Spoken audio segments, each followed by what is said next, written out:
My people, another Yoruba leader don't come outside o. E don shock everybody say, which side the Yoruba leader people dey? My people, not be small thing o. Yoruba leader, one of the Yoruba leader don't come outside wey dem dey call im name Fayemi.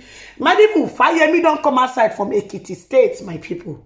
Fayemi don let us understand say wetin dey happen exactly. My people, the talk wey be say Fayemi talk, wey be say e draw a lot of people attention. Even Tinubu himself shock say Fayemi, you go fit talk like this. My people don set. E don happen o. Table leg don break, everywhere don scatter. My people, make una go hear wetin Fayemi talk, wey be say people dey talk say e don finally set. What is this Nigeria to us? If you want to make something work, if we want development as we all cherish, we must understand what we want to develop. You cannot develop what you don't have. And I think the very first questions we must ask ourselves is, what does Nigeria mean to us?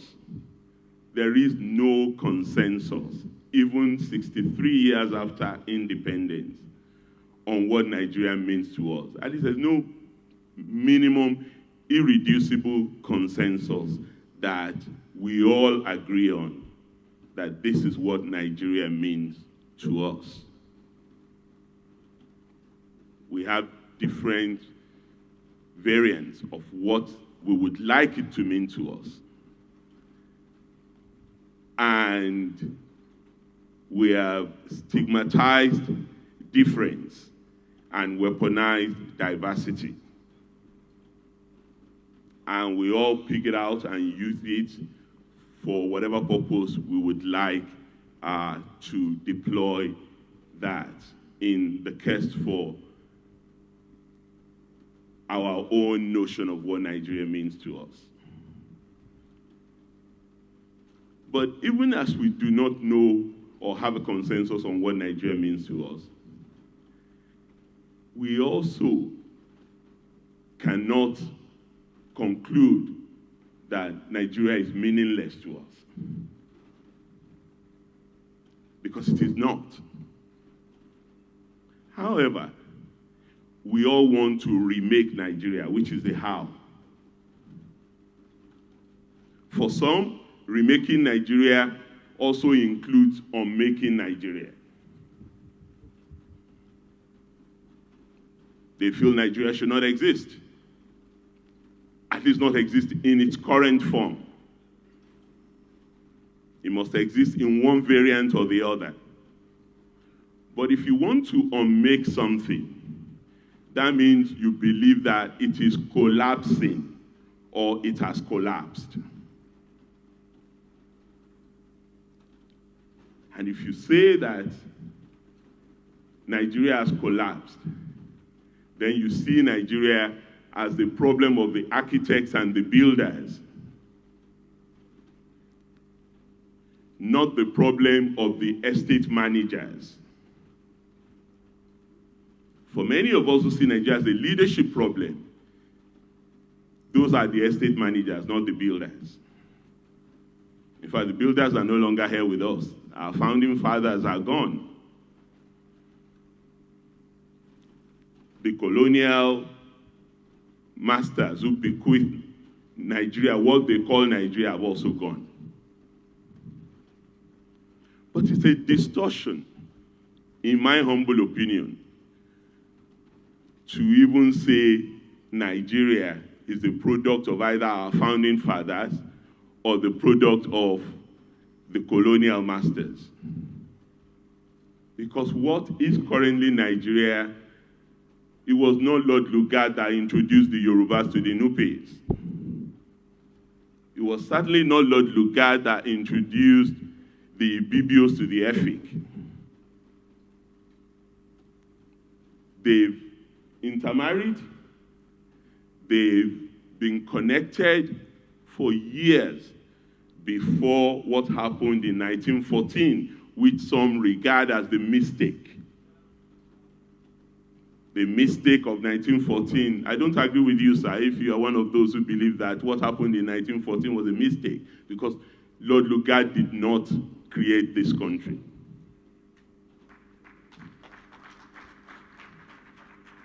So we need to start from that brass tacks first.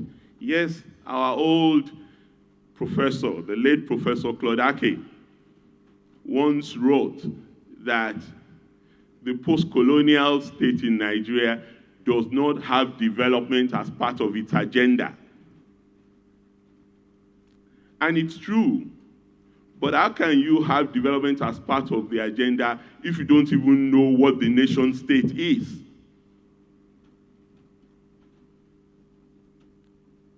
Development is a product of a settled nation state, but every nation in the world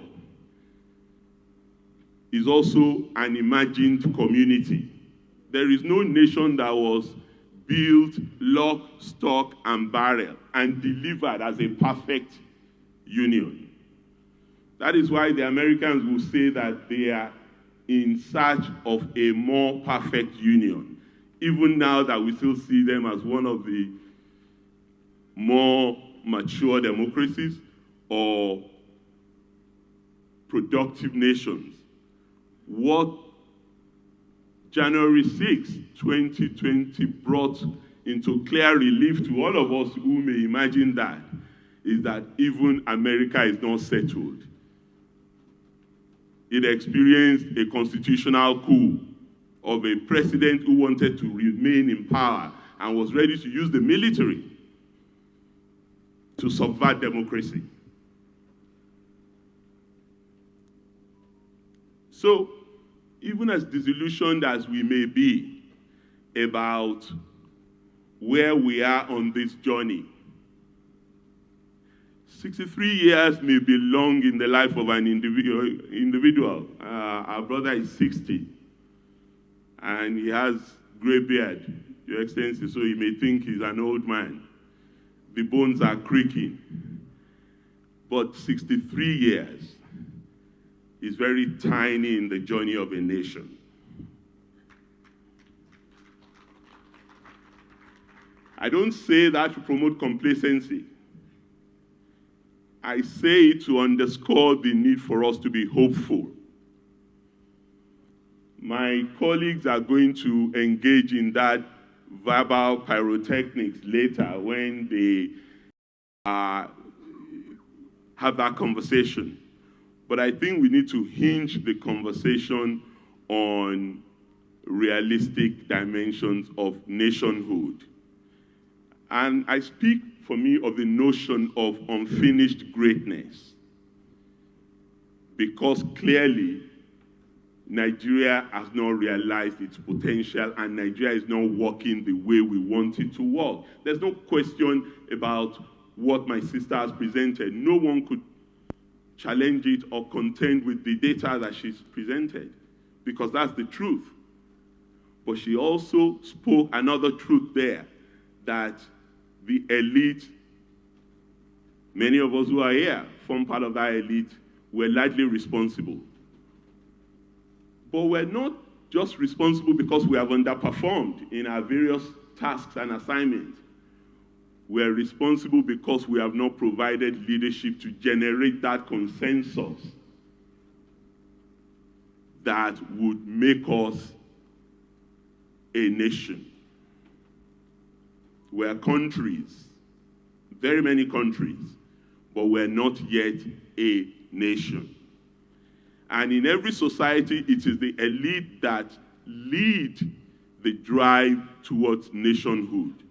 Not by weaponizing diversity or stigmatizing difference, but by ensuring that we build on those things that unite us as a nation. And we derive common values that are consistent with the notion of greatness and seeking prosperity for the greater number of our people. I think that is where our challenge lies. And the how to do that is what I believe our brother Udenta has asked us to come and reflect on here. And there are many ways to do it. We know some of the things that are more concerning to our people. There are existential threats that our people are grappling with. What became popular notion after my 2014 loss in Ekiti, called the stomach infrastructure. These are existential challenges that Nigerians have. So what I've spoken about in terms of nation building may not be tangible to many because they are not bread and butter issues. But ultimately, that is what it will require. But even if we reduce it to that existential notion of progress, let us at least build some consensus around that. What is it that we want our government to do for us here and now? Is it provision of electricity? Is it social investment? Is it education, healthcare? We want all. Yes, we want all. There's no doubt about that. But in governance, the reality is that sequencing is also very critical, especially when you have the kind of limited resources that we have currently. We need to sequence. I mean, I can't teach our leader, the former president, I'm sure he remembers how many balls he had to juggle in order to try and make Nigerians happy. In the end, we were not very happy with him. It is now that some happiness is returning. Your Excellency, I'm sure when you read newspapers now, you just laugh and say, well, thank God I'm still alive to read this.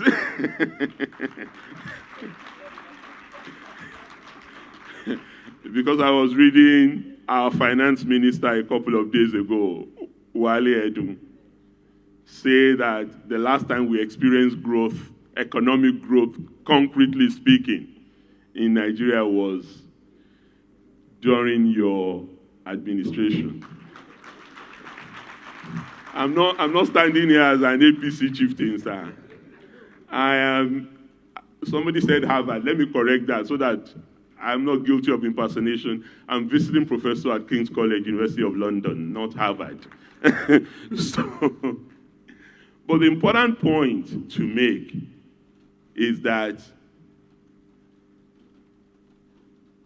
we can be hopeful if we understand the various dimensions of the challenges that we face. All of the issues that have been highlighted can be addressed if we know who we are. We are conflicted. And there's no reason to be conflicted if you ask me. You can be a good Christian and be a good citizen. You can be Angas, a good Angas, and be a good Nigerian. Or a good Yoruba and a good Nigerian. I don't see a contradiction there. It is when we weaponize ethnicity and problematize diversity that those things become problematic. And every country is always in the throes of such conflicts. However, if we are clear about what this nation, what this country means to us, then we can address that. Some, in fact, very many of us believe that one way of ensuring that that happens is to make government more meaningful in the lives of ordinary Nigerians. And making government more meaningful in the lives of ordinary Nigerians also means to many that you bring government closer to ordinary Nigerians.